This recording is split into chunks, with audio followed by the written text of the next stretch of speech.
Jelang hari Lebaran yang tinggal 10 hari lagi, Badan Pengawasan Obat dan Makanan BPOM telah menemukan makanan kadaluarsa dan ilegal beredar di tengah masyarakat. Hingga akhir Juni lalu, BPOM telah menemukan 65% produk kadaluarsa, 30% produk ilegal, dan 5% rusak, dengan total nilai keekonomian mencapai 6 miliar rupiah. Temuan makanan tidak layak konsumsi ini diperkirakan akan meningkat jelang Hari Raya Idul Fitri. Kepala BPOM Roy Alexander Sparingga mengatakan, tahun lalu nilai keekonomian makanan ilegal dan kadaluarsa bahkan mencapai 50 miliar rupiah. Toko modern sejenis swalayan maupun supermarket ternyata belum sepenuhnya menjamin keamanan produk bagi konsumen. Beberapa hari lalu, Wali Kota Depok Nur Mahmudi Ismail dan dinas terkait menggelar sidak di sejumlah pusat perbelanjaan di Kota Depok. Dari hasil operasi ini, petugas menemukan adanya tahu berformalin dan kolang-kaling yang mengandung bahan pewarna tekstil di area supermarket di Detos. Bahkan sempat ditemukan adanya serangga sejenis kecoa berada di dalam toples kemasan makanan ringan. Selain makanan ilegal, petugas juga menemukan produk makanan ringan yang tidak disertai kode produksi dan batas kadaluarsa. Kendati pengawasan terhadap barang beredar semakin intensif dilakukan oleh petugas, namun masyarakat selaku konsumen diminta untuk tetap jeli, terutama memperhatikan dengan seksama setiap barang yang hendak dibelinya. Lalu apa yang telah dilakukan pemerintah dan BPOM? Apa strategi antisipasi agar warga terhindar dari makanan tidak layak konsumsi jelang Lebaran? Amankah makanan Lebaran Anda? Itulah tema dialog kita kali ini. Untuk membahasnya di studio telah hadir Deputi Bidang Pengawasan Keamanan Pangan dan Bahan Berbahaya dari BPOM, Suratmono. Dan pemirsa, kami juga mengundang Anda untuk memberikan komentar lewat SMS ke 0811-833-5551 atau melalui pesawat telepon di nomor 021-529-00308 atau 021-529-00311. Pak Suratmono, ini kalau kita bicara soal bahan, bukan hanya bahan pangannya, tapi juga makanannya juga yang berbahaya. Apakah jumlah ini semakin meningkat memang di selama Ramadan ini? Ya, sebenarnya Badan POM sudah memulai tanggal 25 Mei. Jadi udah kira-kira hampir 2 bulan yang lalu. Kita instruksikan kepada Balai Besar seluruh Indonesia untuk melakukan pengawasan secara intensif.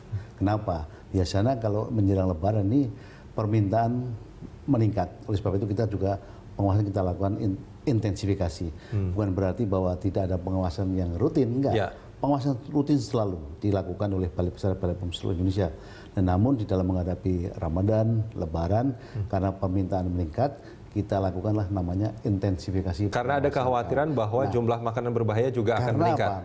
Berdasarkan tahun lalu itu kan biasa akan digunakan atau dimanfaatkan oleh pengusaha-pengusaha yang dalam bentuk nakal. Jadi menggunakan kesempatan dalam kesempitan.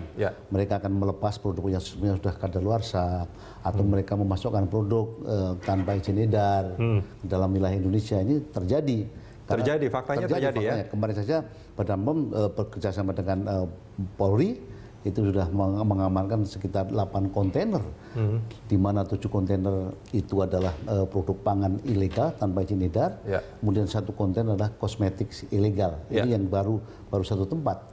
Sementara laporan hasil intensifikasi pengawasan di seluruh Indonesia ini udah sekitar 15,5 miliar. 15,5 miliar. Kemudian kalau ditambah dengan yang temuan di Tanjung Priok kemarin, ditambah yang minggu lalu, itu ada sekitar 37 miliar. Artinya selama dari 25 Mei ini sampai kemarin tanggal 6 Juli ya, lebih kurang itu ada 37 miliar makanan yang itu ada berbagai hal ya, ada yang ilegal, ada yang rusak, ada yang tanpa kadaluarsa.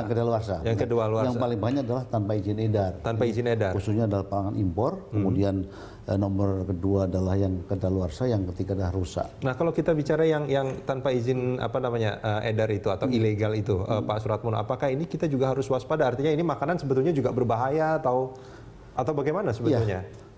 Pasti, karena gini, sebetulnya kan pengawasan yang dilakukan Badan POM selama ini adalah menganut pada pengawasan pre-market dan post-market. Yang pre-market ini adalah apa?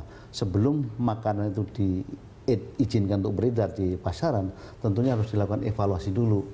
Dinilai keamanannya, mutunya, gizinya, termasuk juga labelnya, termasuk komposisinya. Kemudian kalau dia menggunakan bahan tambahan pangan, ini harus dievaluasi apakah dia menggunakan sesuai takaran yang diizinkan. Nah, oleh sebab itu kita berikan nomor izin edar itu, artinya bahwa itu sudah lolos atau layak untuk diedarkan. Itu kan baru janji perusahaan ketika mau mendaftar. Nah, oleh sebab itu kita juga melakukan pengawasan di post market. Nah, lalu bagaimana dengan yang makanan yang tidak melalui proses itu tadi ya? Itu kita nyatakan ilegal tanpa izin edar, itu ya tidak dijamin keamanan mutunya. Siapa tahu dari negara asalnya sudah dilempar begitu saja. Sebetulnya juga barang kedua luar juga dari bisa saja kita kan nggak tahu. Baik Pak Suratmono. Ini kan kita bicara resiko. Sebelum kita lanjutkan, ini ada satu penelpon dari Padang, Arlisa, silakan. Selamat pagi Arlisa. Halo. Halo. Ya Bu Arlisa, silakan Bu, tanggapannya soal amankah makanan kita lebaran ini ya? Ini Pak, saya dari Padang, mengenai makanan. Halo? Iya, silakan lanjutkan Bu. Ya, kalau masalah makanan ini Pak, kalau dapat badan pemeriksaan, tidak hanya pada saat lebaran kita mengadakan pemeriksaan. Dan setiap saat harus diadakan pada lain dari hari lebaran lah. Juga diadakan pemeriksaannya. Baik. Ya tadi sebetulnya sudah disampaikan sama Pak Suratmono bahwa sebetulnya pemeriksaan juga dilakukan secara rutin. Cuman nggak seintensif sekarang ya Pak Suratmono. Ya, betul. Bu Arlisa, ini kalau di Padang sendiri apakah Ibu pernah mengalami atau menemukan atau mungkin mendapatkan cerita tentang makanan-makanan yang rusak, kadaluarsa atau mengandung bahan-bahan berbahaya, Bu? Kalau saya ini Pak, ada juga meneliti apakah kadaluarsa atau tidaknya barang ini. Ya. Pernah menemukan, Bu?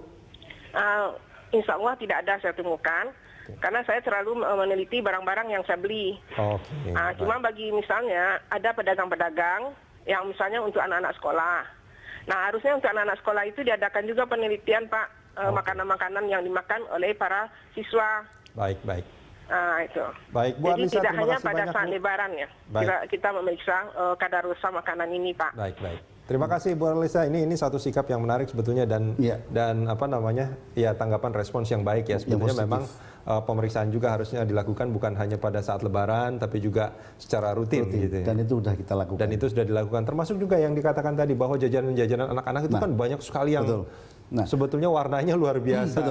Genjreng gitu. Panganan jajanan sekolah sebenarnya kan Badan POM sudah melonsing tahun 2011 itu. Wapres sudah melonsing namanya aksi pangan jajanan sekolah. Gerakan aksi nasional ya kan. Nah sekarang udah berjalan. Nah ternyata itu membuahkan hasil dari yang awalnya itu tahun 2010 yang tidak memenuhi syarat itu hampir separuhnya. Sekarang yang tidak memenuhi syarat kan tinggal sekitar 10%. Nah ini kan suatu bukti. Dan itu apa yang kita lakukan adalah ada sekitar 23% dari jumlah SDMI yang di seluruh Indonesia. Estimasinya ada 180.000, ini ada sekitar 23% yang sudah kita intervensi.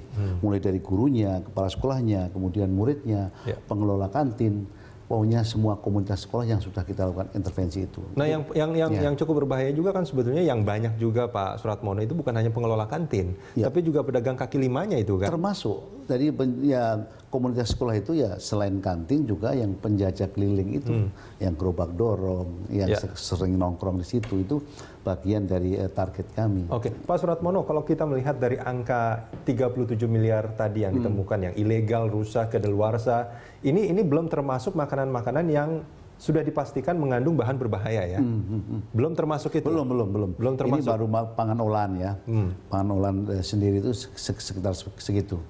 Yang kalau yang umumnya yang menggunakan, yang menyalahgunakan bahan berbahaya adalah makanan takjil misalnya. Takjil. Juga kita punya kegiatan untuk pengawasan menjelang Ramadan sampai nanti menjelang Lebaran. Kayak kemarin juga ditemukan tuh di daerah Keramat. Di Keramat, dan di Palembang tahun juga. lalu aja ada 38 pasar di DKI saja. 38 pasar. Di DKI saja. Ya, dan di pasar itu juga ditemukan artinya makanan yang ditemukan. Nanti tahun lalu ada 21%, tapi tahun ini kelihatannya udah menurun.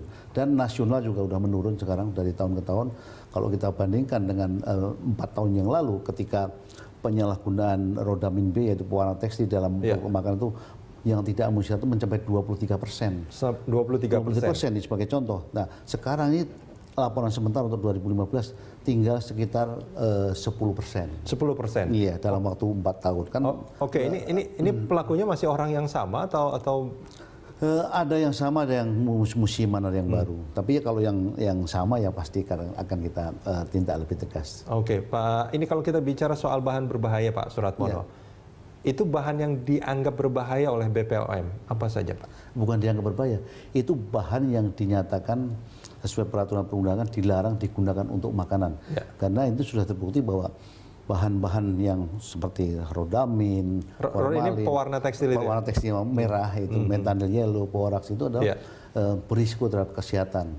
Bisa yang sifatnya, karena apa, sifatnya umumnya kan karsinogenik, bisa pemicu kanker, tapi juga mulai dari yang tergantung dari kadarnya, tapi kalau dia terakumulasi terus-menerus tiap hari mengonsumsi makanan yang mengandung bahan berbahaya tentunya akan. Ini kalau kita bicara soal rodamin kan biasanya makanan-makanan takjil, SS itu kan kalau berwarna itu kan enak sekali itu kan rasanya kan, lebih juga eye catching seperti itu. Betul. Dan itu kita harus waspada. Harus waspada.